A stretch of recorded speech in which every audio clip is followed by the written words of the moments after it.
햇볕에 그을려 늙은 뼈처럼 검게 그을린 땅을 상상해 보세요. 하늘은 갈라진 진흙 위에 기울어진 무자비한 구리그릇과 같습니다. 아라비아 사막과 시리아 사막이라는 두 거대한 사막 사이에는 비가 거의 내리지 않습니다. 하지만 거의 4,000년 전 문명의 심장이 뛰던 곳이 바로 이곳이었습니다. 이 기적의 비밀은 단순하면서도 끔찍했습니다. 두 개의 강이 그 비밀을 퍼뜨렸습니다. 두 신. 맹렬하고 날렵한 호랑이는 물이 어찌나 빠른지 땅에 깊은 협곡을 만들어냈다. 고대 언어로 그의 이름은 화살을 뜻했다. 그는 갑작스러운 분노의 신이었다. 그의 홍수는 빠르고 파괴적이며 예측할 수 없었다. 하룻밤 사이에 농작물을 쓸어버릴 수도 있었고 마을 전체를 휩쓸어 버릴 수도 있었다. 그리고 유프라테스 강, 느리고 생각에 잠긴 듯 잔잔하고 장엄하게 흐르는 강물. 강바닥은 얕았고 강둑은 잔잔했다. 그것은 관용의 신이었다. 강물은 길고 잔잔하여 땅을 습기로 적시고 그 뒤에는 두껍고 귀중한 진흙층을 남겼다. 두 형제는 성격이 너무나 달랐기에 거의 평행선을 달렸습니다. 그리고 그들 사이의 좁은 땅, 메소포타미아, 강들 사이는 그들의 영원한 전쟁터이자 공유된 선물이었습니다.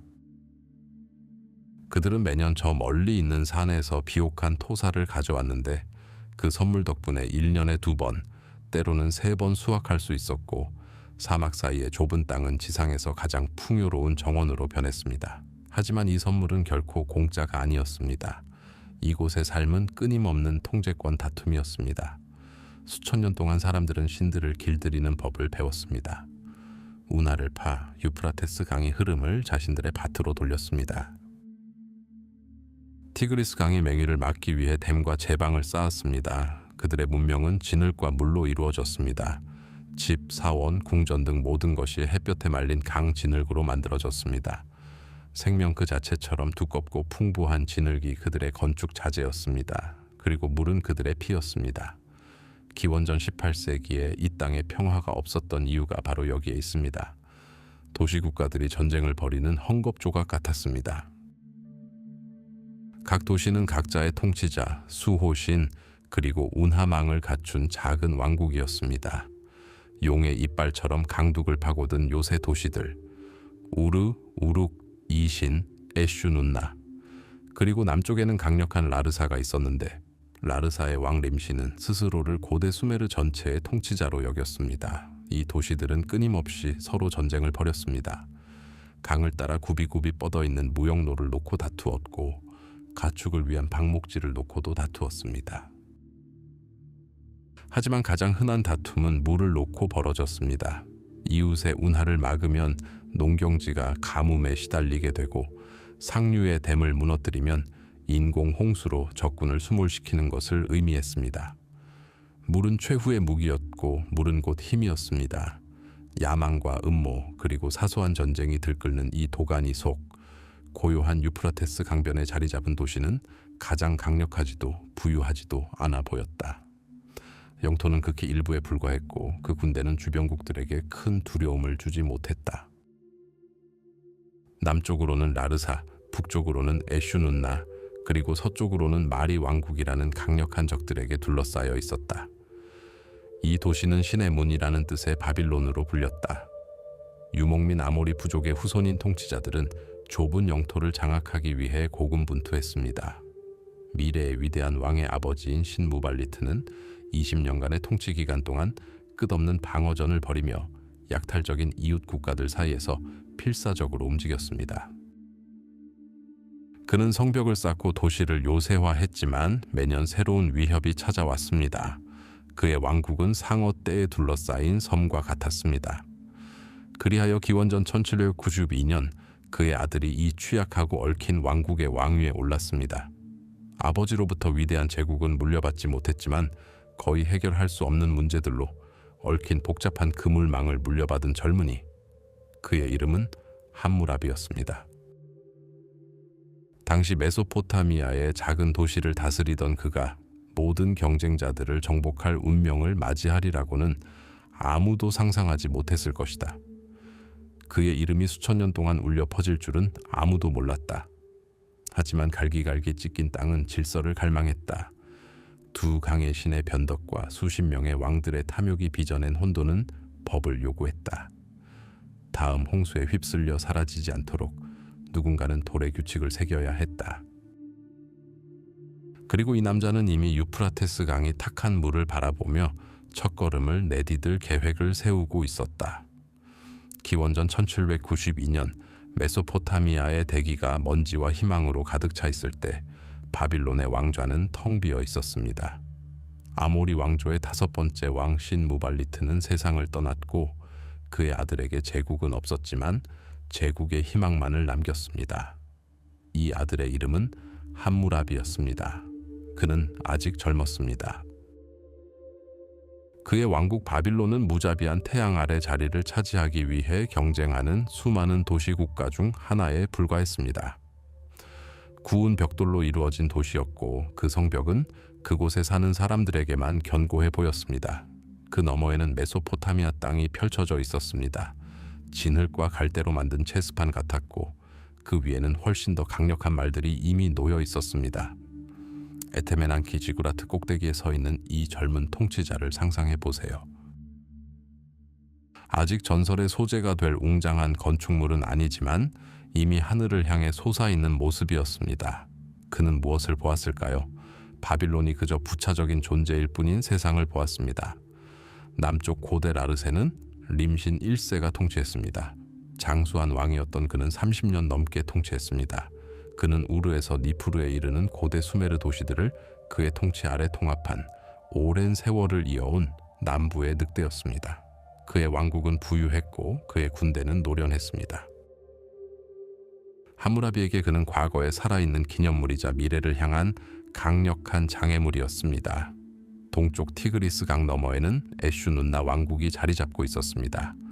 그곳의 통치자들은 교활하고 실용적이었습니다. 그들은 이란 고원으로 이어지는 가장 중요한 무역로를 장악했습니다.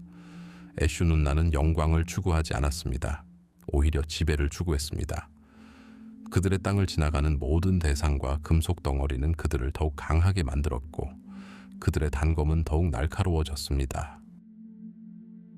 북서쪽 유프라테스 강이 큰 굽이 기슭에는 찬란한 도시 마리가 우뚝 솟아 있었습니다. 수천 개의 방과 유명한 프레스코화를 자랑하는 마리의 궁전은 당대의 경이로움 그 자체였습니다. 함무라비와 동시대 인물인 짐리림 왕은 뛰어난 외교관이자 전사였으며 그의 기록은 이 지역을 얽히고 설킨 동맹, 배신, 그리고 간첩 행위의 복잡한 그물망을 보여줍니다. 마리는 단순한 경쟁자 그 이상이었습니다. 함무라비는 마리를 통해 바빌론이 아직 완성되지 않은 모습을 볼 수 있었습니다. 그리고 그들 위에는 마치 천둥구름처럼 동쪽에서 온 강력한 국가 엘람의 그림자가 드리워져 있었습니다. 엘람인들은 외부인이었고 다른 언어를 사용했으며 메소포타미아 문제에 대한 그들의 개입은 언제나 피비린내 나는 파괴적인 결과를 초래했습니다. 모든 이웃이 포식자 아니면 먹잇감이었던 이 세상에서 함무라비는 왕위에 올랐습니다. 그는 왕조의 6번째 왕이었지만 거대한 군대도 셀 수 없이 많은 보물도 없었습니다. 하지만 그에게는 다른 무언가가 있었습니다. 바로 이념이었습니다. 미래의 율법 서문에서 그는 자신을 엔릴에게 선택된 목자라고 칭합니다. 이 말은 단순한 시적 표현이 아닙니다. 정치적 계획입니다. 아카드어로 르민 목자는 정복자가 아닙니다. 그는 보호자입니다. 목자가 양떼를 돌보듯 백성을 돌보는 자입니다. 그는 운에 물이 가득 차고 들판에 곡식이 맺히고 과부와 고아가 부당한 대우를 받지 않고 강자가 약자를 억압하지 않도록 합니다. 정의를 지향하는 이러한 권력 개념은 폭력이 난무하는 세상에서 그의 주요 무기였습니다. 엔릴에게 선택받았다라는 칭호의 두 번째 부분은 그의 신성한 사명이었습니다. 엔릴은 수메르 아카드 신화의 최고신이자 바람, 공기, 그리고 모든 공간의 신이었습니다. 그의 승인을 얻는다는 것은 메소포타미아 전체를 통치할 권리를 얻는 것을 의미했습니다. 마르두크는 바빌론의 수호신이었지만 함무라비는 처음부터 더 높은 곳을 목표로 했습니다. 그는 자신의 사명이 국지적인 것이 아니라 보편적인 의미를 지닌다고 선언했습니다. 더 높은 권능들이 이 세상의 운명을 자신에게 맡겼다고 말입니다. 그리고 그는 행동하기 시작했습니다. 하지만 예상과는 달랐습니다. 그의 통치 초기는 전투의 함성이 아니었습니다. 건설자들이 망치를 두드리는 소리였습니다. 그는 리신이나 짐리림에게 도전하지 않았습니다. 그는 바빌론과 인근 시파라의 성벽을 강화했습니다. 그는 신전을 건설하고 복원하여 사제들과 신들의 총애를 얻었습니다. 그는 새로운 운하를 파고 메마른 땅에 물을 끌어들여 농부들의 충성을 얻었습니다. 그리고 가장 중요한 것은 그가 미샤룸 칙령을 내렸다는 것입니다. 정의의 칙령이죠. 점토판에 펜으로 한번 긋는 것만으로 그는 일반 백성의 빚 일부를 탕감하여 수천 명을 빚의 노예에서 해방시켰습니다. 이는 단순한 자비의 행위가 아니었습니다. 탁월한 정치적 수완이었습니다. 그는 군대를 살 수는 없었지만 백성의 충성심은 살 수 있었습니다. 그는 친구와 적 모두에게 자신이 고대 찬송가에 나오는 바로 그 목자임을 보여주었습니다. 그는 시간을 벌었다. 지켜보았다. 때를 기다렸다. 주변 강대국들이 끝없는 전쟁으로 서로를 지치게 하는 동안 그는 힘을 모아 후방을 강화했다. 그는 늙은 호랑이들에게 둘러싸인 젊은 사자였고 자신의 시대가 올 것을 알고 있었다. 지금으로선 그는 그저 바빌론의 함무라비였다. 언젠가 전투용 도끼가 될 것을 알면서도 지팡이를 갈고 있는 양치기였다. 메소포타미아의 역사는 기대 속에 얼어붙어 있었다. 기원전 1792년 젊은 왕 함무라비가 왕위에 올랐을 때 바빌론은 메소포타미아 지도에서 작은 점에 불과했습니다. 거인들 사이에 끼어있는 작은 점이었습니다. 하늘에 닿을 듯한 성벽을 가진 전설 속 도시가 아니었습니다. 바빌론은 겸손하고 취약한 왕국이었고 새로운 바빌로니아 통치자의 이름보다 더 경건하게 불리는 적들에 둘러싸여 있었습니다. 남쪽의 강대한 라르세는 수십 번의 전쟁을 치른 노장 여우 림신이 통치하고 있었습니다. 그는 수메르 거의 전체를 지배했습니다. 북쪽과 동쪽으로는 마리와 에슈눈나 왕국이 세력을 키우고 있었습니다. 그들 모두 바빌론을 유프라테스 강변의 맛있는 간식, 일시적인 골칫거리로 여겼습니다. 함무라비는 제국을 물려받은 것이 아니라 문제를 물려받았습니다. 그리고 그 문제를 해결하기 위해 그는 세 가지 도구를 사용했습니다. 전쟁, 물, 그리고 말이었습니다. 물부터 시작해 봅시다. 메소포타미아에서 물은 전부였습니다. 삶과 죽음, 축복과 저주였습니다. 티그리스와 유프라테스 강은 비옥한 토사를 운반했지만 파괴적인 홍수도 가져왔습니다. 물을 통제한다는 것은 수확, 곡물, 신민들의 삶, 그리고 왕국의 운명 자체를 통제하는 것을 의미했습니다. 운하는 단순히 물로 채워진 도랑 그 이상이었습니다. 그것은 권력의 동맥이었습니다. 새로운 운하를 파는 것은 사막을 되살리고 새로운 도시를 건설하고 수천 명을 먹이고 그들의 변함없는 충성심을 얻는 것을 의미했습니다. 적의 운하를 막는 것은 그들의 밭을 가뭄에 빠뜨리고 백성을 굶주림에 빠뜨리고 성벽을 단 한 번의 창도 찌를 수 없이 무너뜨리는 것을 의미했습니다. 함무라비는 통치 초기에 필사적인 전투에 서두르지 않았습니다. 그는 건설했습니다. 그는 오래된 운하를 깊게 하고 새로운 운하를 팠습니다. 그는 댐을 강화했습니다. 그는 곡물 창고에 곡물을 축적했습니다. 그는 자신의 작은 왕국을 적군의 포위 공격이든 무자비한 가뭄이든 어떤 공격에도 살아남을 수 있는 요새로 탈바꿈시켰습니다. 물은 그의 첫 번째이자 가장 믿음직한 무기였습니다. 그러다 전쟁이 발발했습니다. 하지만 함무라비의 전쟁은 맹목적인 유목민의 약탈이 아니었습니다. 모든 말이 냉정하게 움직이는 체스게임과 같았습니다. 그는 주요 경쟁자들에게 도전하기 전까지 거의 30년을 기다렸습니다. 30년 동안 그는 지켜보고 때를 기다리며 동맹을 맺었다가 파기했습니다. 그의 첫 번째 원정은 거인들이 아니라 약화된 그들의 속국들을 겨냥했습니다. 그는 다른 나라들의 영토를 조금씩 갉아먹으며 천천히 그리고 체계적으로 국경을 확장했습니다.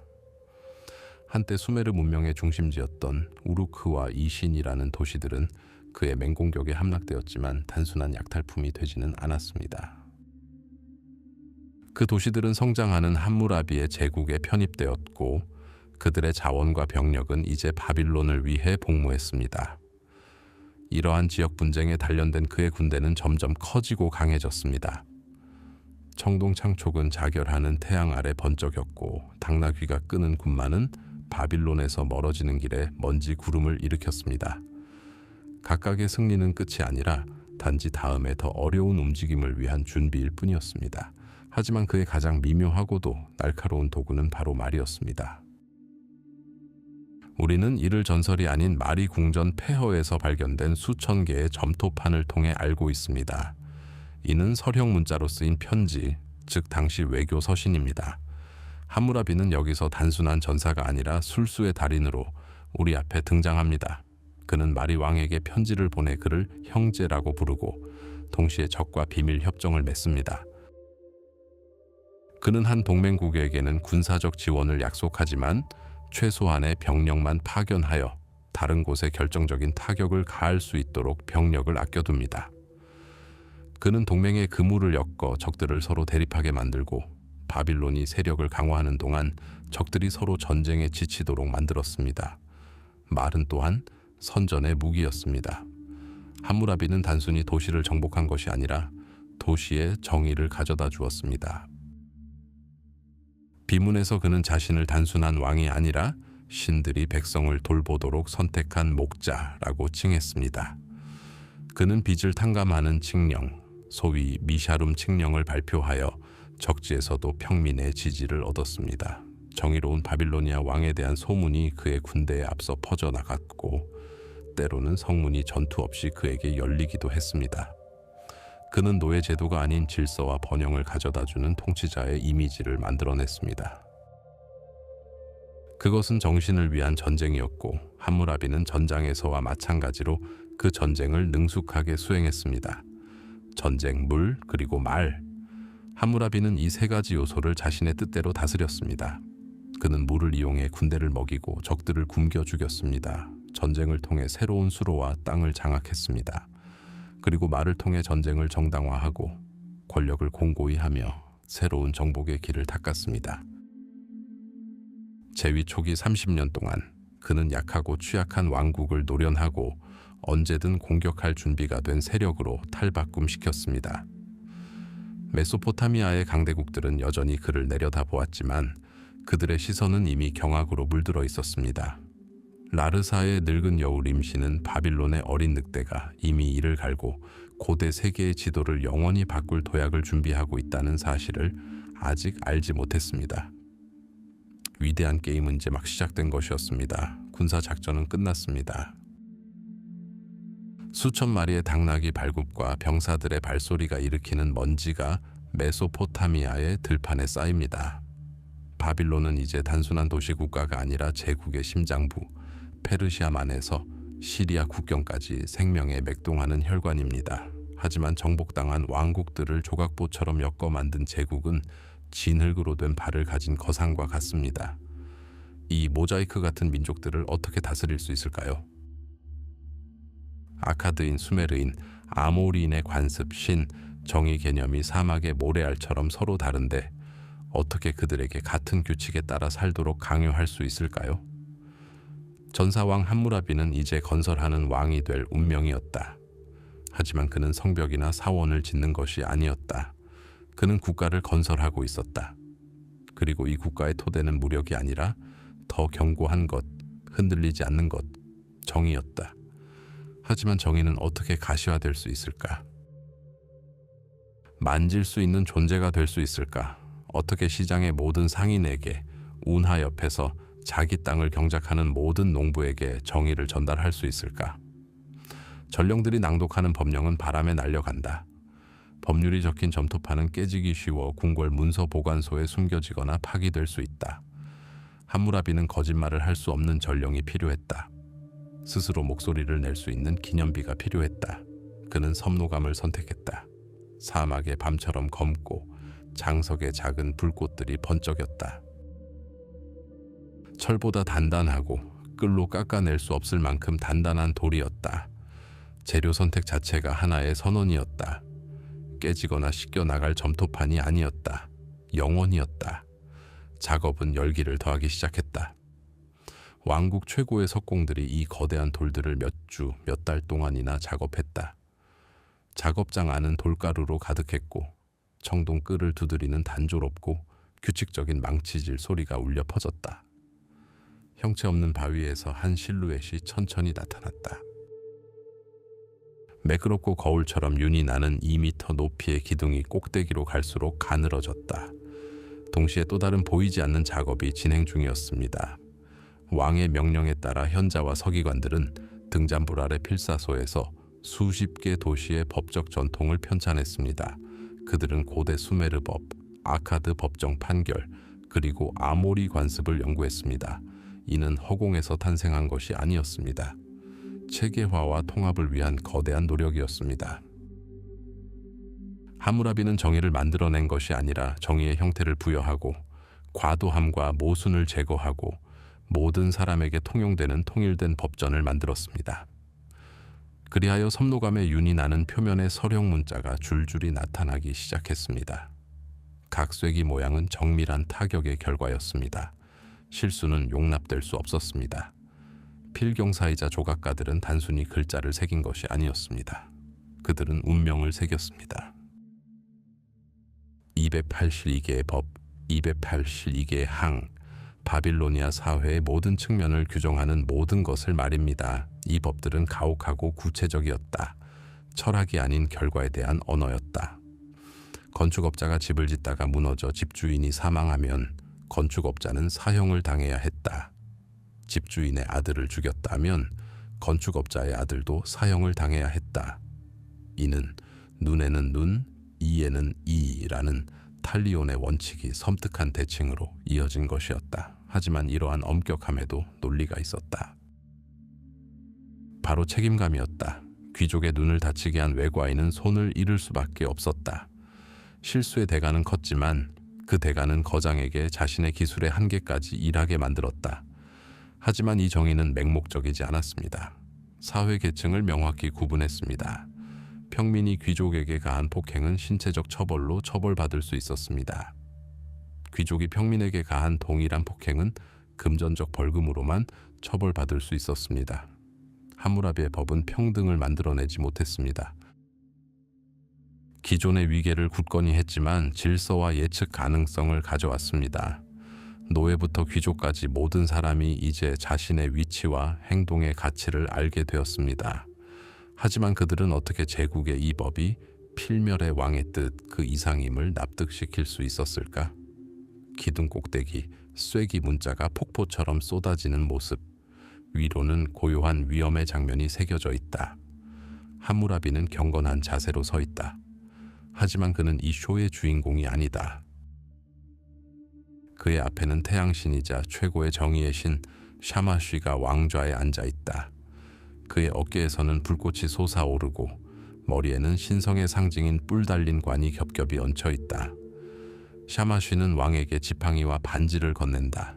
이는 권력과 법의 상징이다.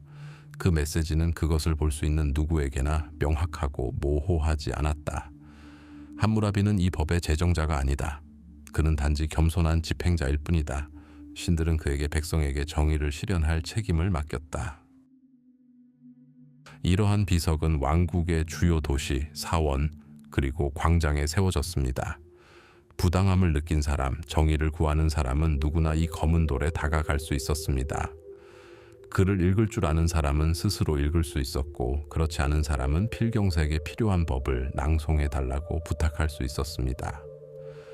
정의는 더 이상 사제들의 비밀스러운 지식이나 통치자들의 자의적인 행사가 아니었습니다. 섭노감에 새겨진 정의는 차갑고 단단하며 누구나 접근할 수 있었습니다. 이것은 혁명적인 진전이었습니다. 정부는 신의 권위에 뒷받침되는 보편적이고 불변하는 성문법으로 신민들에게 처음으로 말했습니다. 함무라비는 단순한 법전을 넘어 왕이 양떼를 책임지는 목자 역할을 하는 국가 이념을 창조했습니다. 그가 직접 법전에 서문에 썼듯이 강자가 약자를 억압해서는 안 되고 고아와 과부에게 정의가 실현되어야 한다. 정복자의 칼은 땅을 정복했습니다. 하지만 서령 문자가 새겨진 이 검은 돌은 바로 사람들의 정신과 마음을 정복하고 돌에 새겨진 법의 그늘 아래 서로 다른 민족들을 하나로 묶을 운명이었습니다. 태양이 바빌론 거리의 벽돌을 녹인다. 먼지가 짙은 대기에 떠다니며 대추야자 맥주 냄새와 벽난로 연기와 뒤섞인다. 삶은 들끓고 웅성거리고 흥정하고 다툰다. 그리고 순식간에 비명이 이 웅웅거림을 뚫고 들어온다. 분노의 섬광, 부주의한 행동, 일격, 그리고 한 남자 때문에 세상은 영원히 외눈박이 그림자 속으로 빠져든다. 다음은 무엇일까? 복수, 피해는 피, 그 피해는 더 많은 피가 흐르고 온 가족이 끝없는 불화에 빠져 죽게 될까? 함무라비는 말했다. 안 된다. 그는 세상의 흑요석 칼날처럼 차갑고 날카로운 새로운 원칙을 제시했습니다. 수천 년 동안 울려 퍼지며 원초적인 정의의 대명사가 된 원칙, 눈에는 눈, 이에는 이. 언뜻 보기에 완벽한 대칭처럼 보입니다. 균형. 당신이 내 시력을 앗아갔으니 국가가 당신에게서 그것을 앗아갈 것입니다. 당신의 형제도 아들도 분노한 아버지도 아닌 법이라는 공평한 기계가 그것을 앗아갈 것입니다. 그것은 혁명이었습니다. 피의 불화로 인한 혼돈을 응징이라는 냉정한 산술로 대체하려는 시도였습니다. 하지만 악마는 언제나 그렇듯 세부 사항에 숨어 있습니다. 함무라비 사회에서는 이러한 세부 사항이 모든 것을 좌우했습니다. 검은 섭로감 비석에 새겨진 정의는 사람마다 다른 모습을 지녔습니다. 정의는 당신을 바라보며 단순히 한 사람이 아니라 당신의 지위를 보았습니다. 바빌론 거리에서 벌어지는 우리의 분쟁을 상상해 봅시다. 땅을 소유한 완전한 자유시민인 두 아빌룸이 싸움을 벌입니다. 한 사람이 다른 한 사람의 눈을 뽑습니다. 판사들이 법령집을 펼칩니다. 196조. 판결은 명확하고 불가피합니다. 국가가 고용한 사형 집행인은 자신의 임무를 수행할 것입니다. 눈에는 눈, 말 그대로, 고통에는 고통, 어둠에는 어둠. 이는 잔혹하지만 평등한 자에게 주어지는 균형 잡힌 정의입니다. 이제 한 가지 세부 사항만 바꿔보겠습니다. 논쟁자 중 한 명은 여전히 귀족이자 부유한 아비룸입니다. 하지만 그의 희생자는 무스케눔입니다. 자유인이지만 사회적 지위는 더 낮은 아마도 소장농이나 장인일 것입니다. 타격은 똑같습니다. 피도 똑같습니다. 잃은 눈은 똑같이 아무것도 보지 못합니다. 하지만 법은 다르게 봅니다. 제198조. 사형 집행인도 없고 보복적인 고통도 없습니다. 유죄 아빌룸은 벌금을 내야 합니다. 무스케눔의 눈 가격은 은 1미나입니다. 약 60셰켈입니다. 평민에게는 엄청난 금액이지만 귀족에게는 꽤 부담스러운 금액입니다. 온전한 시민의 눈은 값을 매길 수 없을 만큼 귀중했고 보복적인 희생을 요구했습니다. 평민의 눈은 그 자체의 가치를 지녔고 그 가치는 금속의 차가운 빛으로 표현되었습니다. 우리는 바빌론 사회의 계단을 더 깊이 내려가 무법의 어둠 속으로 깊이 빠져듭니다. 분노에 찬 우리의 아빌룸은 발둠, 즉 노예의 눈을 멀게 합니다. 노예는 사람이 아니라 재산입니다. 그의 눈은 세상을 들여다보는 창문이 아니라 주인의 재산의 일부입니다. 따라서 법 199조는 노예가 아니라 주인을 보호합니다. 가해자는 주인에게 노예의 시장 가치의 절반을 배상해야 합니다. 노예의 눈은 단지 손상된 상품일 뿐입니다. 그의 고통, 그의 미래, 어둠 속으로의 침잠, 이 모든 것은 법과는 무관합니다. 중요한 것은 주인이 입은 손실입니다. 따라서 눈을 뽑는 것과 같은 동일한 행위는 완전히 다른 세 가지 법적 결과를 초래했습니다. 범죄는 하나였지만 가격은 세 가지였습니다. 살로 측정된 가격, 은으로 측정된 가격, 그리고 살아있는 도구의 가치에 대한 분수로 측정된 가격. 하지만 눈의 대가는 다를 수 있습니다. 기술의 대가이자 실수의 대가일 수도 있습니다. 싸움이 아니라 에이스 의사인 의사가 환자 위로 몸을 숙이는 고요한 방을 상상해 보세요. 그의 손에는 청동 메스가 들려 있습니다. 그 그는 고귀한 아빌룸의 시력을 되찾기 위해 그것도 백내장을 제거해야 합니다. 이 섬세한 수술은 흔들리지 않는 손과 엄청난 용기를 요구합니다.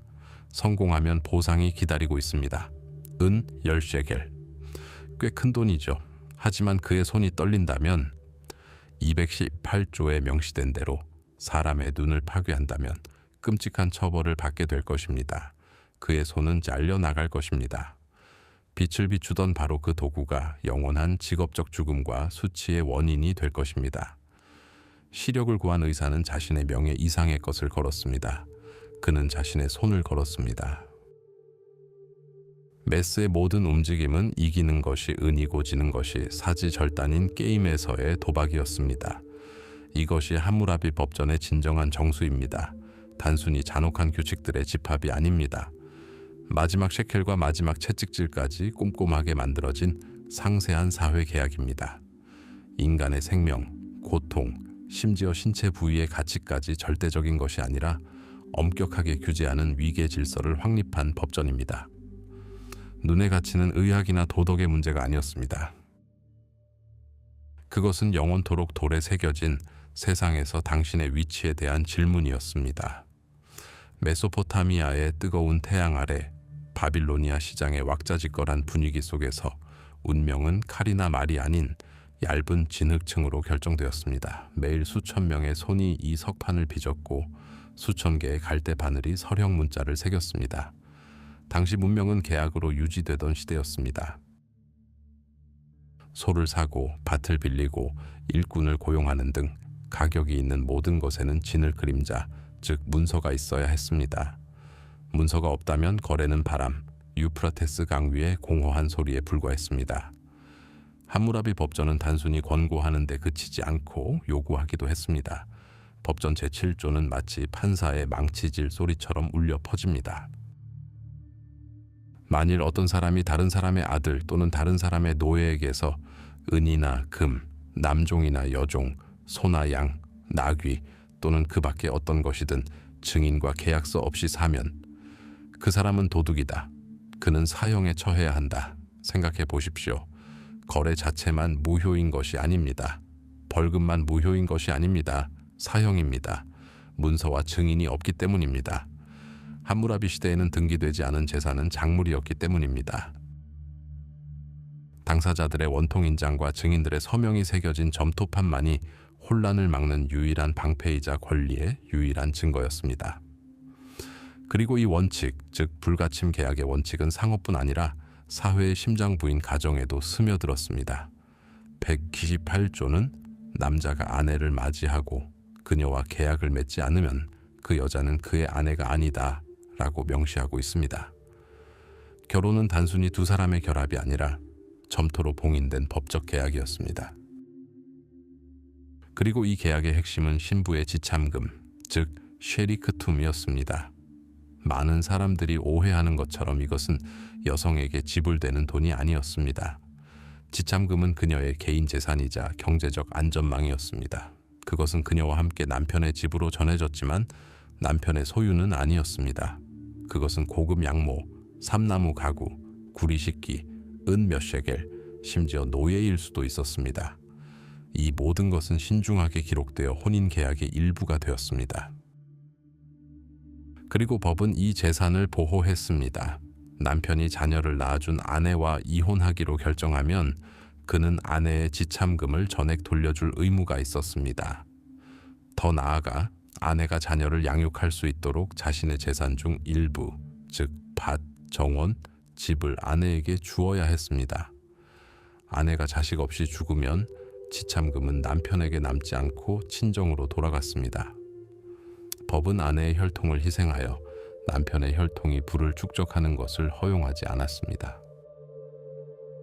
지참금은 세대를 이어주는 끈이었고 법은 이 끈이 끊어지지 않도록 보장했습니다. 하지만 상속과 관련하여 가장 치열한 권리 다툼이 벌어졌습니다. 아버지의 유언은 법의 신성함과 부성에는 아버지의 분노와 충돌했습니다. 아버지가 사망하면 재산은 아들들에게 공평하게 분배되는 것이 원칙이었습니다. 간단하고 이해하기 쉬운 제도였습니다. 하지만 만약 아버지가 아들 중 한 명에게 화가 나서 그의 몫을 빼앗기로 결정한다면 어떻게 될까요? 유언장에서 그의 이름을 지우면 될까요? 함무라비 법전은 이렇게 답합니다. 아니요. 아버지는 변덕스럽게 행동할 수 없습니다. 168조는 법적 지혜의 걸작으로 아버지의 분노 폭발로부터 아들을 보호합니다. 아버지가 아들의 상속권을 박탈하려면 재판관 앞에 출두하여 아들의 상속권을 박탈합니다. 라고 공식적으로 선언해야 했습니다. 재판관들은 그의 말을 그대로 믿지 않았습니다. 그들은 사건을 조사할 의무가 있었습니다. 만약 아들의 죄가 경미하고 초범이라면 아버지는 아들의 상속권을 박탈할 수 없었습니다. 법은 아들에게 실수를 할 권리를 부여했습니다. 아들이 아버지에게 두 번째로 중대한 죄를 지었을 때만 판사들은 동의할 수 있었습니다. 가족 간의 다툼으로 과열된 상황이 아니라 법정의 냉정함 속에서 내려진 이 결정은 최종적인 것이었습니다. 법은 아버지와 아들 사이의 사형집행인이 아니라 현명한 중재자로서 서 있었습니다. 법은 아버지의 권위를 인정했지만 그의 폭정을 제한했습니다. 법은 맹목적인 복종이 아닌 정의를 요구했습니다. 이처럼 시장에서 난로에 이르기까지 바빌로니아인의 삶은 점토에 새겨졌습니다. 보리계약서, 혼인계약서, 상속에 대한 법원 판결, 이 모든 것은 단순한 기록 이상의 의미를 지녔습니다. 함무라비가 자신의 국가를 건설하는 데 사용된 토대였습니다. 재산권, 가족관계, 그리고 자녀들의 미래가 신의 뜻뿐 아니라 돌에 새겨지고 점토에 새겨진 명확하고 정확한 법률 조항에 의해 보호받던 국가였습니다. 그리고 수천 년의 태양에 구워진 이 점토는 우리에게 단순한 규칙 목록이 아니라 영원한 혼돈 속에서 질서를 간절히 갈망하는 문명의 살아있는 목소리를 전했습니다. 젖은 진 흙덩어리를 상상해 보세요. 손바닥에 차갑고 무겁게, 사람 손보다 약간 큰 덩어리 말입니다. 이제 날카로운 갈대, 즉 천피를 가져다가 그 유연한 표면에 꾹 눌러보세요. 쐐기 모양의 자국이 하나, 또 하나, 또 하나. 이렇게 메소포타미아에서 단어가 탄생했습니다. 권력이 탄생했습니다. 함무라비는 칼뿐만 아니라 정보로도 제국을 하나씩 건설했습니다. 돌에 새겨진 법은 그의 통치의 마지막 화음이었다. 하지만 권력의 교향곡은 매일 수천 개의 점토판 위에서 연주되었다. 그것은 제국의 신경계였으며 명령과 비난, 그리고 간청이 쉴 새 없이 흐르는 맥박치는 혈관이었다. 마치 거미줄 한가운데서 거미줄을 뿜어내는 거미처럼 함무라비는 바빌론에서 왕국의 가장 먼 곳까지 실을 뻗었다. 역참에서 말을 갈아타는 특사들은 뜨거운 태양 아래 먼지 낀 길을 질주하며 점토 봉투에 봉인된 왕의 유언장을 전달했다. 이 편지들에는 무엇이 담겨 있었을까요? 모든 것이 담겨 있었습니다. 정말 모든 것이었습니다. 일상과 고위정치의 드라마가 수십 줄의 서령 문자에 압축되어 있었습니다. 여기 함무라비가 라르사시 시니디남의 총독에게 쓴 편지가 있습니다. 그는 단순히 일반적인 지시를 내리는 것이 아닙니다. 왕은 특정 과수원에 대추야자 수확에 대한 보고를 요구합니다. 그는 참기름 공급이 지연된 이유를 묻습니다. 그는 수리 작업을 신속하게 진행하기 위해 21명의 인부를 한 운해서 다른 운하로 이동시키라고 명령합니다. 그는 단순한 왕이 아닙니다. 그는 최고 행정관, 최고 물류 책임자, 국가의 최고 관리자입니다. 아무리 사소한 것까지도 그의 통제하에 있었습니다. 하지만 여기 완전히 다른 어조의 편지가 있습니다. 마리 왕국의 강력한 통치자 짐리림의 궁정에 있는 첩자에게 보낸 편지입니다. 함무라비는 군대의 이동, 귀족들의 분위기, 그리고 엘람과의 비밀 협상에 대해 알고 싶어 합니다. 그는 음모를 꾸미고 일시적인 동맹을 맺고 가장 적절한 순간에 이를 깨뜨릴 준비를 합니다. 그의 편지는 마치 체스 게임과 같습니다. 군대 전체가 말 역할을 하고 패배의 대가는 왕국입니다. 그는 아첨, 위협, 그리고 약속을 사용합니다. 진흙은 우리에게 현명한 입법자의 모습이 아니라 정보가 청동 도끼만큼이나 무기라는 것을 이해했던 교활하고 무자비한 정치인의 초상을 보존해 주었습니다. 하지만 이러한 명령과 첩보 보고서 아래에서는 더욱 중요한 또 다른 목소리가 드러납니다. 바로 민중의 목소리입니다. 그들은 왕에게 편지를 썼습니다. 물론 직접은 아니었지만 그의 관리들을 통해 전달되었습니다. 그리고 이 점토판들은 불의에 대해 외쳤습니다. 시파르의 한 과부는 이웃이 자신의 보리밭을 빼앗았다고 불평했습니다. 우르의 한 상인은 3년 동안 은을 갚지 않은 채무자에게 처벌을 요구했습니다. 서로 다른 노매의 농민들은 관계 수로에 물을 놓고 다투었습니다. 누가 먼저 수문을 열 권리가 있겠습니까? 불평, 분쟁, 사소한 소송의 끝없는 물결 속에서 더 큰 무언가에 대한 필요성이 생겨난 것은 바로 이곳이었습니다. 함무라비는 이 보고서들을 하나하나 읽으며 자신의 제국을 하나의 거대한 단일체가 아니라 수백 개의 도시를 엮어 만든 조각보처럼 여겼습니다. 각 도시는 고유한 관습, 법률, 정의관을 가지고 있었습니다. 니프루에서는 당연한 것이 바빌론에서는 범죄로 간주되었습니다. 한 도시의 판사가 내린 판결은 다른 도시의 판결과 모순되었습니다. 이 수많은 목소리들, 이 혼돈스러운 개별 사건들은 질서를 요구했습니다. 민첩한 사절들과 한 사람의 의지로 뭉쳐진 제국은 취약했습니다. 아무리 위대한 왕이라 할지라도 구운 진흙보다 더 강하고 단 한 명의 왕의 목숨보다 더 오래가는 토대가 필요했습니다. 효과적인 통치를 위해서는 단순히 각 문제를 개별적으로 해결하는 것만으로는 안 된다는 것이 분명해졌습니다. 체계를 만들어야 했습니다. 위대한 귀족부터 비천한 농부까지 모두를 위한 단일한 정의의 기준, 드넓은 왕국의 구석구석에서 하나의 목소리로 외치는 보편적인 법, 불만사항이 적힌 점토판 하나하나는 작은 돌멩이 하나였다. 그리고 수천 개의 그런 돌멩이들 속에서 함무라비는 이제 벽을 쌓을 때가 되었다고 깨달았다. 어떤 혼돈의 물결도 견뎌낼 수 있는 법의 벽을. 점토판의 덧없는 기록에서 돌판의 영원한 법으로의 전환은 단순한 단계가 아니라 도약이었다. 손으로 쓰는 통치에서 비인격적이고 모든 것을 포괄하는 정의의 메커니즘을 창조하는 도약이었다. 그 생각은 이미 먼지와 축축한 점토 냄새로 가득 찬 궁궐 사무국 공중에 떠돌고 있었다. 이제 남은 것은 그것에 걸맞은 완벽한 형태를 찾는 것뿐이었다. 검은 현무암 기둥의 형태, 바빌론의 심장부에 돌기둥 하나가 서 있었다. 고요하고 움직이지 않고 영원했다. 윤이 나는 검은 표면은 메소포타미아의 햇살을 받아 지나가는 상인, 사제, 병사들을 반사했다. 하지만 사람들은 자신의 모습을 보지 않으려 애썼다. 그들은 글자를 바라보았다. 현무암의 서령 문자로 새겨진 282개의 조형물이 도시를 내려다보고 있었다. 이것은 한 사람, 비록 위대한 왕이기는 했지만 그의 의지에서 비롯된 단순한 규칙이 아니었다. 태양과 정의의 신, 샤마쉬가 직접 내린 신성한 명령이었다. 돌 속에 얼어붙은 신의 목소리였다. 그리고 이 목소리는 이제 페르시아만에서 시리아 국경까지 모든 가정, 모든 시장, 모든 들판에 울려 퍼졌습니다. 함무라비 법전은 역사상 최초의 법전은 아니었지만 가장 포괄적이고 가장 상세하며 무엇보다도 가장 대중적인 법전이었습니다.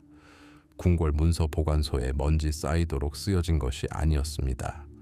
누구의 눈에도 띄지 않게 그 그림자는 제국의 모든 주민에게 드리워졌습니다. 이 그림자는 질서를 가져왔습니다. 이제 점토판으로 봉인된 계약은 법과 같은 효력을 지니게 되었습니다. 고리대금업자는 법의 제약을 받아 터무니없는 이자를 요구할 수 없었습니다. 집이 무너져 주인을 잃은 건축업자는 자신이 죽을 것임을 알고 있었습니다. 고귀한 환자에게 복잡한 안과 수술을 집도한 의사는 성공하면 은 10셰켈을 벌 수 있지만 실패하면 팔을 잃게 된다는 것을 알고 있었습니다. 법은 예측 가능성을 실현했습니다. 함무라비가 통일 제국을 건설한 기반이 된 것입니다. 법은 각자 고유한 관습을 가진 여러 도시 국가들을 하나의 유기체로 변화시켜 단 하나의 맥박, 즉 법의 맥박에 맞춰 고동치게 했습니다. 하지만 이 석비의 그림자는 속일 만큼 균등했습니다. 실제로는 다양한 무게를 지닌 사람들의 어깨 위에 드리워져 있었습니다. 함무라비의 법은 맹목적이 아니었습니다. 오히려 모든 것을, 특히 사회적 지위를 주시했습니다. 바빌로니아 사회는 엄격하게 세 계층으로 나뉘었습니다. 가장 위에는 아빌룸, 즉 귀족, 사제, 그리고 대지주로 구성된 완전한 시민 계층이 있었습니다. 그 아래에는 무슈케눔, 즉 자유민이 있었지만 권리는 적고 일종의 공무원이나 종속 노동자와 같은 계층이 있었습니다. 그리고 가장 아래에는 와르둠, 즉 재산으로 여겨지는 노예 계층이 있었습니다. 그리고 그들 각자에게 법은 고유한 잣대를 가지고 있었습니다. 눈에는 눈, 이에는 이라는 유명한 원칙, 즉 탈리온은 동등한 사람들 사이에서만 온전히 적용될 수 있었습니다. 만약 아빌룸, 이 다른 아빌룸의 눈을 뺐다면 그는 자신의 눈을 잃었습니다. 정의는 잔혹하고 대칭적이었습니다. 하지만 같은 아빌룸이 무케눔의 눈을 뺐다면 그는 일미나미나의 벌금을 물고 풀려났습니다. 사람의 생명과 건강은 그 나름대로 명확하게 정의된 가격이 있었습니다. 만약 그가 노예의 눈을 뺐다면 벌금은 더 적었습니다. 노예 가치의 절반이 주인에게 지불되었습니다. 노예 자신이 아니라 주인의 것이었습니다. 이 격차는 282개 조항 전체에 걸쳐 있었습니다. 자유민이 도망친 노예를 숨겨주면 사형에 처했습니다. 노예 여성의 출산을 도운 후 아이가 자기 것이라고 주장하면 혀가 잘렸습니다. 이 법은 단순히 사회적 불평등을 반영한 것이 아니라 오히려 그것을 공고히 했습니다. 사회적 편견을 불변하는 신의 뜻으로 바꾸어 놓았습니다. 그리고 그의 직설적인 언행은 무자비했습니다. 법은 동기 따위는 신경 쓰지 않았습니다. 왜? 라고 묻지 않았습니다. 무슨 짓을 했느냐? 라고 묻지 않았습니다. 남의 텃밭에서 채소를 훔친 자는 보석을 훔친 자와 같은 처벌을 받았습니다. 의도는 중요하지 않았고 오직 범죄의 사실만이 중요했습니다. 변호사도 긴 변론도 없었습니다. 증인과 선서, 그리고 가장 어려운 사건에는 시련이 있었습니다. 신의 심판, 강가의 재판이었습니다. 피고인은 유프라테스 강물에 몸을 던졌습니다. 강물이 그를 받아들였다면 그는 유죄였고 강가로 밀려나면 무죄였습니다. 그렇게 제국은 현무암 석비의 그늘 아래 살았습니다. 모든 발걸음, 모든 말, 모든 숨결이 측정되고 평가되었습니다. 법의 그림자는 어떤 이들에게는 보호를, 어떤 이들에게는 위협을 안겨주었습니다. 질서를 만들어냈지만 그 질서는 두려움에 기반했습니다. 왕에 대한 두려움, 신들에 대한 두려움, 그리고 무엇보다도 돌에 새겨진 차갑고 무관심한 글자에 대한 두려움이었습니다. 해가 지고 함무라비 석비의 긴 그림자가 잠든 바빌론을 뒤덮으며 모든 집, 모든 마음, 모든 꿈에 새우며들었습니다. 그리고 그 그림자에서 벗어날 수 있는 사람은 아무도 없었습니다. 상상해 보세요. 바빌론. 단순한 도시가 아니라 세계의 중심지, 대상두이장의 길이 모이고 수십 가지 언어가 뒤섞이는 곳, 부와 가난이 공존하고 삶이 질그릇처럼 부서지기 쉬운 이 인간 운명의 용광로에는 단순한 통치자 이상의 존재가 필요했습니다. 사회 설계자가 필요했던 것입니다. 그리고 함무라비가 바로 그 설계자가 되었습니다. 그의 주된 무기는 칼이 아니라 돌에 새겨진 단어였습니다. 번화한 도시의 한가운데 눈에 잘 띄는 곳, 아마도 최고신 마르두크의 신전 근처에 그것이 서 있었습니다. 영원처럼 단단한 검은 섭로감으로 된 비석이 2미터가 넘었습니다. 윤이 나는 표면에는 서령 문자로 수천 년 동안 기억될 구절들이 새겨져 있었습니다. 282개의 법률. 이것이 메소포타미아 역사상 최초의 법전은 아니었지만 가장 포괄적이고 체계적이며 무엇보다도 가장 대중적인 법전이었습니다. 그것은 모든 사람이 볼 수 있도록 새겨진 사회 계약이었습니다. 비석 꼭대기에는 태양과 정의의 신 샤마쉬 앞에 경건하게 서 있는 함무라비 자신이 있습니다. 왕이 법을 만드는 것이 아니라 신에게서 받습니다. 그것은 엄청난 권력의 선언이었습니다. 바빌론의 정의는 신에게서 비롯되었으며 왕 자신이 그 최고의 지휘자였습니다. 함무라비 법전은 추상적인 철학적 원칙이 아니었습니다. 삶에 대한 매우 구체적인 지침이었습니다. 주요 토지 거래부터 가족 간의 다툼까지 삶의 모든 측면에 스며들었습니다. 그리고 그중 많은 법전의 핵심에는 시대를 초월하여 울려 퍼지는 원칙, 타리온이 있었습니다. 눈에는 눈, 이에는 이. 누군가 다른 사람의 눈을 파내면 그 사람의 눈도 파내야 하고, 뼈가 부러지면 그 사람의 뼈도 부러져야 했습니다. 가혹하게 들리지만 당시로서는 획기적인 사건이었습니다. 탈리온은 피해 불화를 제한하고 가족 간의 끝없는 폭력의 악순환을 국가에 명확하고 신중하며 최종적인 처벌로 대체했습니다. 개인적인 원한의 혼란은 국가 정의의 질서로 이어졌습니다. 하지만 이 질서는 평등의 질서가 아니었습니다. 바빌로니아 사회는 엄격한 위계 질서를 지녔고, 함무라비의 법은 이러한 위계를 감추는 것이 아니라 오히려 강화했습니다. 전체 인구는 크게 세 집단으로 나뉘었습니다. 최상위에는 완전한 자유시민, 귀족, 그리고 지주인 아빌룸이 있었습니다. 그 아래에는 자유민이지만 사원이나 왕궁에 의존하고 공동 토지를 소유하지 않은 무슈케눔이 있었습니다. 그리고 가장 아래에는 재산으로 여겨지는 노예인 와르둠이 있었습니다. 눈, 뼈 또는 생명의 가치는 이 세 집단 중 어느 집단에 속하느냐에 따라 결정되었습니다. 드라마는 사실에서 탄생합니다. 196번 법률은 한 사람이 다른 사람의 눈을 실명시키면 그 자신의 눈도 실명해야 한다라고 명시했습니다. 그리고 198번 법률은 만약 무스케눔의 눈을 실명시키면 그는 은 1미나를 지불해야 한다라고 명시했습니다. 귀족의 눈은 눈 하나와 같았습니다. 평민의 눈은 은 60셰켈과 같았습니다. 노예의 경우에는 처벌이 훨씬 더 관대했습니다. 죄인은 주인에게 노예 시장 가치의 절반을 지불해야 했습니다. 이것은 우리가 이해하는 정의가 아니었습니다. 사회적 지위에 따라 평가되는 정의였습니다.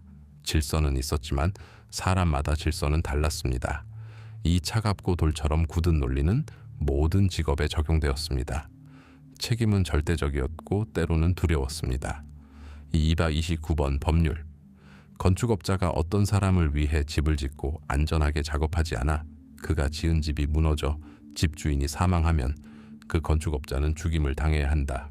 하지만 상황은 더 심각합니다. 230번 법률. 건축업자가 집주인의 아들을 죽였으면 그 건축업자의 아들은 죽임을 당해야 한다. 가해자가 아니라 그의 아들입니다. 타리온의 원칙은 극한으로 치닫습니다. 아이의 생명의 가치가 다른 아이의 생명과 동일하다는 것입니다. 조개 수술을 잘못한 의사는 손을 잃고 다시는 수술할 수 없게 될 수도 있습니다. 하지만 수술 중 노예가 사망하면 그는 집주인에게 수술 비용만 보상했습니다. 법은 가정생활을 똑같이 가혹하게 규제했습니다. 간통죄로 잡힌 여자는 애인과 함께 묶여 유프라테스 강에 던져졌습니다. 그러나 남편은 그녀를 용서하고 물에서 구해낼 권리가 있었지만 왕 또한 애인을 용서할 의무가 있었습니다. 여성에게 권리가 없는 것은 아니었습니다. 이혼할 경우 남편은 지참금을 돌려주고 재산의 일부를 자녀 양육에 사용해야 했습니다. 법은 여성을 자의적인 행동으로부터 보호했지만 가부장적 세계의 엄격한 틀 안에 가두었습니다. 함무라비 법전은 안정을 위해 필사적으로 노력했던 문명의 단면을 보여줍니다. 소의 임대료, 목동의 임금, 수확물 도난 및 관계수로 파손에 대한 처벌을 규정했습니다. 귀족부터 노예까지 모든 사람이 자신의 정확한 위치, 권리, 의무, 그리고 무엇보다도 자신의 실수에 대한 대가를 알 수 있는 예측 가능하고 관리 가능한 현실을 만들고자 한 시도였습니다. 이는 자유나 평등의 법전이 아니었습니다. 질서의 법전이었습니다. 잔혹하고 위계적인 질서였지만 거대한 바빌론의 성벽 너머에서 맹위를 떨치는 예측 불가능한 혼돈보다는 나은 질서였습니다. 그리고 검은 섭로감에 새겨진 이 질서는 미래 제국 건설의 토대가 되었습니다. 시간이라는 거대한 강은 아무리 튼튼한 댐이라도 무너뜨립니다. 법이라는 벽돌로 쌓아 올리고 한 사람의 의지로 유지되었던 함무라비 제국도 예외는 아니었습니다. 그의 죽음 이후 제국은 하룻밤 사이에 무너지지 않았습니다. 아니, 강대국의 몰락은 거의 갑작스럽지 않습니다. 마치 메소포타미아의 뜨거운 태양 아래 거대한 점토판이 천천히 갈라지는 것과 같았습니다. 함무라비의 아들 삼수일루나는 왕위를 물려받았지만 아버지의 천재성은 물려받지 못했습니다. 그는 건설자가 아니라 전사였습니다. 그는 평생을 불길 속에서 불길 속으로 뛰어들며 무너져가는 왕국의 균열을 메우는 데 바쳤습니다. 남쪽으로는 티그리스강과 유프라테스강 하류의 습지에서 해상 왕조가 일어나 고대 수메르와 영원히 결별했습니다. 동쪽으로는 자그로스 산맥에서 카사이트 부족들이 비옥한 땅에 침투하기 시작했습니다. 그들은 이해할 수 없는 이름과 조잡한 관습을 가진 이방인이었습니다. 그들은 전쟁을 일으키지 않고 그저 정착하여 땅에 뿌리 내리고 내부에서부터 변화를 꾀했습니다. 삼수일루나는 필사적으로 싸웠습니다. 반란을 일으킨 도시의 성벽을 무너뜨리고 전투에서 승리했지만 통일전쟁에서는 패배했습니다. 탈환한 도시 하나하나는 제국의 상처를 남겼고 승리는 더 이상 갚을 수 없는 피의 대가였습니다. 세대가 세대를 거듭하며 바빌론은 여전히 세계 최대의 도시였습니다. 지구라트는 여전히 하늘을 찌를 듯 솟아있었고 사제들은 여전히 마르두크를 섬겼으며 서기관들은 위대한 조상의 법전을 필사했습니다. 하지만 바빌론의 영광은 시들어가고 있었습니다. 힘도 쇠퇴하고 있었습니다. 제국은 그 중심부, 즉 메소포타미아 중부로 축소되었습니다. 함무라비의 후손인 바빌론의 통치자들은 남쪽으로는 해양 지역의 반란군을, 동쪽으로는 간섭하기 좋아하는 카사이트족을 바라보았습니다. 그들은 그곳에서의 공격을 기다렸습니다. 그들은 잘못된 방향을 보고 있었습니다. 북서쪽 멀리 수백 킬로미터에 걸쳐 메마른 대초원과 낯선 땅, 아나톨리아 산맥, 매서운 공기와 맑은 공기 속에서 새로운 약탈 세력이 탄생하고 있었습니다.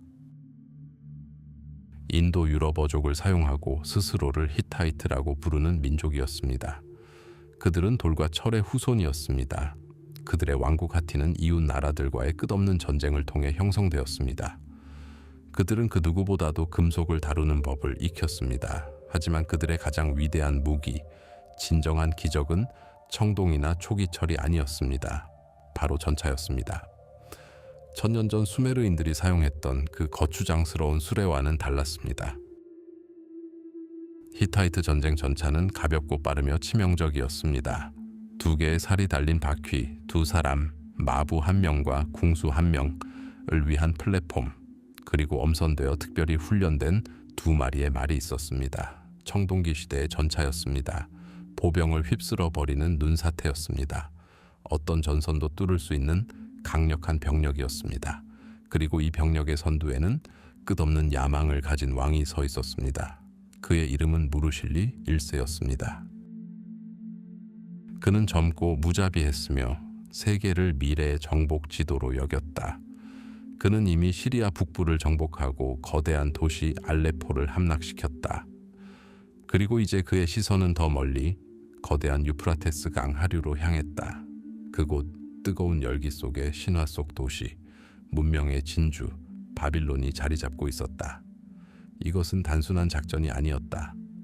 알려진 세계 전체를 가로지르는 여정이었다.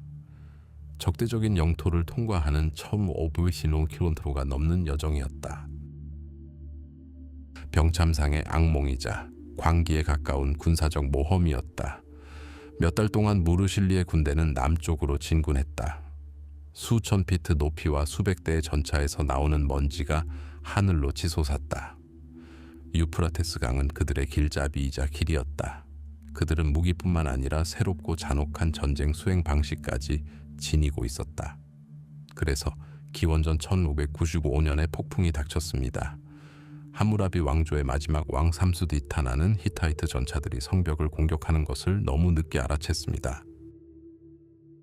수십 년간의 내분으로 약화된 바빌론의 방어선은 이러한 맹공격에 대비하지 못했습니다. 히타이트인들은 장기 포위에 만족하지 않고 즉시 온 힘을 다해 공격했습니다. 전차들은 평원을 질주하며 바빌로니아 군대가 집결하는 것을 막고 화살을 쏘아 쓰러뜨렸습니다. 돌격대가 돌격을 개시했습니다. 도시가 함락되었습니다. 그 뒤를 이은 것은 정복이 아니었다. 문명적 규모의 약탈이었다. 히타이트인들은 바빌론을 지배할 의도가 없었다. 그들은 영광과 전리품을 찾아왔다. 청동문은 경첩에서 뜯겨나갔다. 함무라비가 지은 궁전들은 완전히 파괴되었다. 한때 그의 법률이 집행되었던 거리는 비명과 영이 냄새로 가득 찼다. 신전들은 더럽혀졌다. 그리고 무르실리는 수세기 동안 기억될 최악의 신성모독 행위를 저질렀습니다. 그는 바빌론의 주요 성소인 에사길에서 가장 귀중한 물건들을 가져가라고 명령했습니다. 금과 은뿐만 아니라 신들까지도 가져갔습니다. 최고신 마르두크와 그의 배우자 사르파니트의 조각상들은 신전에서 꺼내져 마차에 실려 마치 가장 위대한 전리품처럼 아나톨리아 산맥 북쪽으로 긴 여정을 떠났습니다. 메소포타미아인에게는 상상도 할 수 없는 일이었다. 패배보다 더 끔찍한 일이었다. 신들이 바빌론에 등을 돌렸다는 뜻이었다. 도시의 통치자 마르두크마저 무력한 포로로 남겨졌다는 뜻이었다. 약탈에 지친 히타이트인들은 떠났다. 도착했을 때처럼 갑자기. 그들은 연기자욱한 폐허와 왕좌의 빈자리만 남겼다. 거의 300년 동안 통치했던 함무라비 왕조는 불과 재로 끝났다. 위대한 입법자는 북쪽에서 불어오는 폭풍을 견뎌낼 후계자를 남기지 못했다. 히타이트의 폭풍은 지나가고 잦아들었다. 그러나 그로 인한 권력 공백 속에서 오랫동안 국경에서 자신들의 자리를 노려왔던 자들이 황폐하고 굴욕적인 바빌론 땅에 도착했다. 바로 카시트인들이었다. 그들은 아무런 전투 없이 도시에 진입하여 강대국의 잔재를 장악하고 자신들의 왕조를 세웠다. 함무라비의 후손들보다 더 오랫동안 통치할 운명의 왕조였다. 한 시대가 끝났다. 법전은 폐허 가운데 깨진 석판처럼 놓여 있었다. 그리고 바빌론의 신은 길고 치욕적인 유배 생활을 시작했다. 위대한 제국은 창건자보다 오래 지속되는 경우가 드물다. 함무라비의 왕국도 예외는 아니었다. 그가 죽은 후 아들 삼수 일루나가 왕위를 계승했지만 거상은 이미 흔들리기 시작했다. 남쪽에서는 반란이 일어났고 도시들은 마치 야자나무에서 익어버린 대추야자처럼 하나둘씩 무너졌다. 한 사람의 의지로 굳건히 다져진 권력은 그 의지가 영혼 속으로 사라지면서 무너지기 시작했다. 바빌론의 법규가 새겨진 석비는 여전히 바빌론의 중앙 광장에 서 있었지만 그 그림자는 점점 짧아졌다. 그리고 함무라비가 죽은 지 150년 후 북쪽 아나톨리아 산맥에서 진짜 폭풍이 몰아쳤습니다. 바로 히타이트였습니다. 그들의 전차는 천둥이었고 철검은 번개였습니다. 기원전 1595년 히타이트 왕 무르실리 1세의 군대가 바빌론을 공격했습니다. 영원할 것만 같았던 도시는 함락되고 약탈당했습니다. 신들의 금, 궁궐의 보물, 모든 것이 약탈당했습니다. 함무라비 왕조는 영원히 끝났습니다. 다른 민족들이 황폐해진 도시로 왔습니다. 바로 카시트족이었습니다. 그들은 거의 400년 동안 메소포타미아를 통치했습니다. 함무라비 법전은 완전히 사라지지 않았습니다.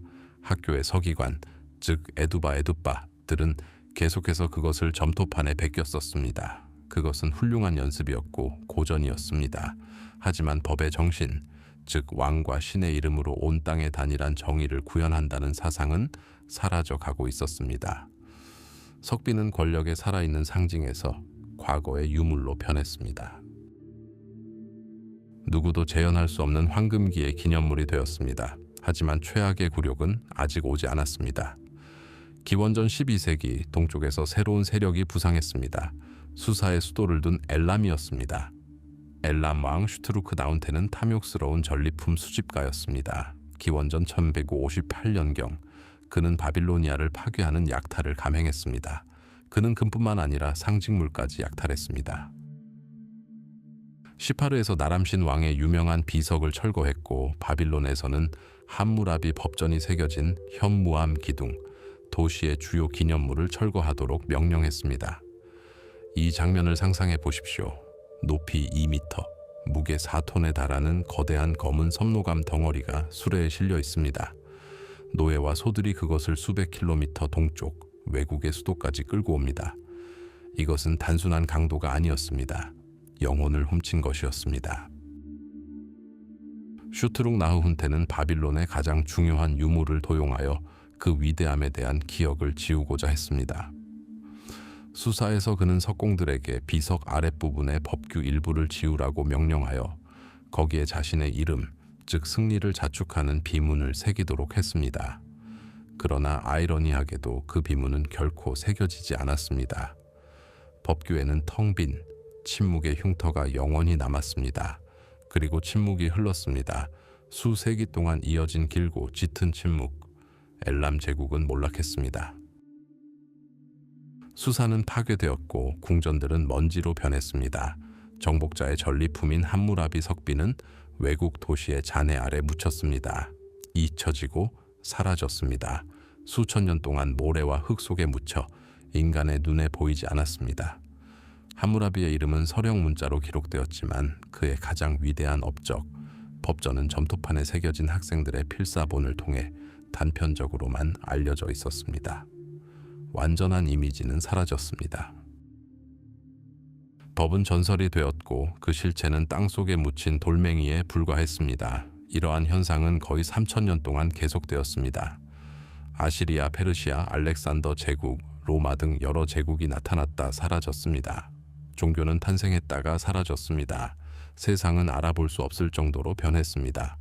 그러다 19세기와 20세기 초 자크 드 모르간이 이끄는 프랑스 고고학 탐험대가 페르시아의 고대 수사 유적지에 도착했습니다. 그들은 엘람 문명의 흔적을 찾고 있었습니다. 1901년 겨울 고대 아크로폴리스 폐허 위로 차가운 바람이 불어닥치자 한 노동자의 곡괭이가 무언가 단단한 것을 쳤습니다. 그 소리는 이전과는 달랐습니다. 점토 벽돌을 두드리는 둔탁한 소리가 아니라 돌을 두드리는 맑고 울리는 소리였습니다. 조심스럽게 땅을 치우기 시작했습니다. 마르고 갈라진 땅 아래에서 매끄럽고 어두운 면이 드러났고 그 안에는 작은 상징들이 가지런히 줄지어 새겨져 있었습니다. 쐐기 문자였습니다. 그들은 그것을 발견했습니다. 3개의 큰 조각으로 마치 번개에 쪼개진 기둥처럼 말입니다. 조각들을 다시 조립하자 놀란 고고학자들은 슈트룩 나흐훈테가 30세기 전 바빌론에서 약탈했던 바로 그 현무암 기둥과 마주했습니다. 꼭대기에는 옅은 부조가 있었습니다. 태양과 정의의 신 샤마쉬 앞에 겸손하게 서 있는 왕의 모습이었죠. 그리고 그 아래에는 수백 개의 법률이 새겨진 기둥들이 있었습니다. 믿을 수 없을 만큼 정밀하게 새겨진 것이었습니다. 전 세계적인 센세이션이었습니다. 잊혀진 신 샤마쉬가 다시 한번 자신의 법을 전하고 있었습니다. 그리고 망각에서 건져 올린 부활한 법은 최초의 위대한 입법자의 이름을 거의 잊었던 인류에게 그 이야기를 들려줄 준비를 하고 있었습니다. 그 비석은 파리 루브르 박물관으로 옮겨져 오늘날까지 그곳에 서 있습니다. 3000년의 망각 끝에 함무라비 왕의 목소리가 다시 들려왔습니다. 그리고 온 세상이 숨을 죽이고 귀 기울이기 시작했습니다. 죽음은 왕을 용서하지 않는다. 위대한 통합자이자 통치자, 입법자였던 함무라비는 모든 필멸자처럼 세상을 떠났다. 영원할 것만 같았던 그의 제국은 여전히 그의 의지를 숨쉬게 하고 그의 말씀으로 살아 숨쉬며 돌에 새겨져 있었다. 바빌론의 심장부, 중앙광장, 자결하는 메소포타미아의 태양 아래 2m 높이의 검은 섭노감 비석이 우뚝 솟아 있었다. 수천 명의 시선에 의해 윤이 난 매끄러운 표면은 도시의 번잡함을 반영했다. 상인들은 거래를 성사시키고 사제들은 의식을 거행하고 판사들은 정의를 집행했으며 그들 각자는 질서가 불변함을 알고 있었다. 그것은 돌에 새겨져 있었다.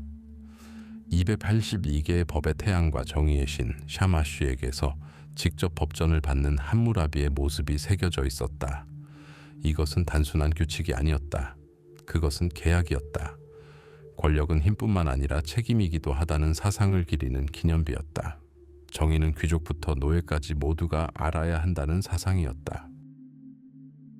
하지만 시간은 거대한 파괴자입니다. 돌을 닳게 하고 왕조를 먼지로 만들어 버립니다. 수십 년이 흘렀고 수백 년이 흘렀습니다. 바빌론의 위력은 약해졌습니다. 한때 뚫을 수 없었던 성벽은 이제 무너졌습니다. 먼저 히타이트족이 몰려와 불타는 회오리 바람처럼 도시를 휩쓸고 지나가 초원으로 사라졌습니다. 그 후 권력은 수백 년 동안 통치했던 외부인 카사이트족에게 넘어갔습니다. 그리고 비석은 여전히 서 있었습니다. 세대의 변화를 지켜보고 거리에서 들려오는 새로운 언어를 듣고 이제는 이름이 잊혀진 수십 명의 왕들보다 오래 살았습니다. 비석은 위대함이 쇠퇴하는 것을 말없이 지켜보는 증인이 되었습니다. 그리하여 기원전 1058년경 새로운 폭풍이 바빌론에 몰아쳤습니다. 엘람인들. 그들의 왕 슈트루크 나운테는 단순한 약탈자가 아닌 함락된 도시에 들어갔습니다. 그는 권력을 수집하는 자였습니다. 그에게 필요한 것은 금보다 상징이었습니다. 그래서 그는 금을 가져갔습니다. 그는 바빌론의 심장부에서 돌로 된 심장, 함무라비 법전이 새겨진 석비를 뜯어냈습니다. 궁전의 모든 보물보다 더 귀중한 이 전리품은 수백 킬로미터 동쪽 엘람의 수도 수사로 운반되었습니다. 그곳 낯선 땅에서 승자는 최후의 굴욕을 저지르기로 결심했습니다. 그는 서기관들에게 법전의 일부를 지우라고 명령하여 빈 공간에 자신의 위대한 업적을 새겼습니다. 돌끌은 섭노감에 닿았지만 어떻게 된 일인지 작업은 미완성으로 남았습니다. 마치 보이지 않는 힘이 파괴자의 손을 막은 것처럼 말입니다. 텍스트의 일부는 지워졌지만 함무라비의 이름은 살아남았습니다. 그리고 침묵이 찾아왔다. 3000년 동안 이어진 길고 짙은 침묵. 엘람 왕국은 무너졌다. 수사는 파괴되어 땅에 삼켜졌다. 바빌론은 진흙과 모래 언덕으로 변했다. 하무라비와 슈트룩 나운테의 이름은 반쯤 부패한 서령 문자 석판을 해독하는 소수의 학자들에게만 알려졌다. 고대 세계 최고의 법적 기념물인 비석은 먼지와 망각, 그리고 죽은 문명의 층층 아래 깊은 땅 속에 잠들어 있었다. 20세기가 도래했습니다. 증기, 전기, 그리고 새로운 과학, 고고학의 시대가 도래했습니다. 자크드 모르간이 이끄는 프랑스 탐험대가 현재 이란에 위치한 고대 수사 유적지를 발굴하고 있었습니다. 1901년 겨울이었습니다. 지역 마을에서 고용된 인부들이 땅을 차근차근 파헤쳤습니다. 삽으로 돌을 긁는 소리가 들렸습니다. 하지만 이건 평범한 바위가 아니었습니다. 너무 크고 너무 매끄럽고 너무 검었습니다. 3개의 커다란 현무암 조각이 땅에서 조각조각 뜯어졌습니다. 수천 년 된 흙을 치우자 고고학자들은 얼어붙었습니다. 돌표면 전체는 서령 문자가 완벽하게 고르게 새겨져 있었습니다. 그리고 맨 위에는 다른 발굴물에서 흔히 볼 수 있는 모습, 즉 앉아있는 신 앞에 겸손하게 서 있는 왕의 모습이 있었습니다. 세상은 아직 무엇을 발견했는지 모르지만 이미 알고 있습니다. 뭔가 장엄한 것이었습니다. 조각들은 조심스럽게 포장되어 파리 루브르 박물관으로 운반됩니다. 그곳 조용한 사무실에서 과학자들은 연구를 시작합니다. 조각들이 맞춰집니다. 30세기 동안 침묵했던 서령 문자들이 천천히 음절 하나하나씩 말을 하기 시작합니다. 정복이나 의식에 대한 이야기가 아닙니다. 눈을 뺀 대가, 성공적인 수술에 대한 의사의 진료비, 집이 무너져 주인을 죽인 부주의한 건축업자에 대한 처벌에 대한 이야기입니다. 세상은 함무라비 법전을 재발견하고 있습니다. 오늘날 이 검은 비석은 루브르 박물관 홀의 두꺼운 유리 뒤편으로 인공 조명으로 감싸여 서 있습니다. 하지만 그것은 단순한 전시물이 아닙니다. 그것은 거울입니다. 함무라비의 거울입니다. 그것을 들여다보면 우리는 오래전에 사라진 세상, 그 잔혹함, 그리고 질서에 대한 갈망을 엿볼 수 있습니다. 우리는 자유인, 반자유인, 그리고 노예로 분열된 사회를 봅니다. 한 사람의 생명이 다른 사람의 생명보다 더 귀중했던 사회 말입니다. 우리는 눈에는 눈이라는 변함없는 원칙에 따라 시정하기보다는 처벌하는 정의를 봅니다. 하지만 바로 이 거울, 그 깊고 어두운 심연 속에서 우리는 다른 것을 봅니다. 법치주의를 향한 인류의 첫걸음이 반영된 모습입니다. 법은 성직자들의 마음속이나 통치자의 변덕에 묻혀서는 안 되며 기록되어 누구나 접근할 수 있어야 한다는 바로 그 생각 말입니다. 마치 정의라는 거대한 강물이 수세기를 거쳐 흐르며 흐름을 바꾸었지만 결코 마르지 않았던 것처럼 모세의 율법을 포함한 후대의 법정과 놀라운 유사점을 발견합니다. 그리고 마지막으로 이 거울 속에서 우리는 우리 자신을 봅니다. 우리 복잡한 법체계, 헌법, 그리고 인권 선언으로 가득한 우리 사회를 말입니다. 우리는 우리가 탈리온의 원칙에서 얼마나 멀리 벗어났는지 깨닫는 동시에 함무라비가 다루고자 했던 정의, 책임, 질서라는 근본적인 질문들이 여전히 우리 앞에 놓여 있음을 깨닫습니다. 왕은 죽었습니다. 제국은 먼지가 되었습니다. 도시는 폐허가 되었습니다. 하지만 돌에 새겨진 목소리는 그들보다 더 오래 살았습니다. 그리고 거의 4,000년이 지난 오늘날에도 그 목소리는 계속해서 말하고 있습니다. 그리고 우리는 귀 기울입니다.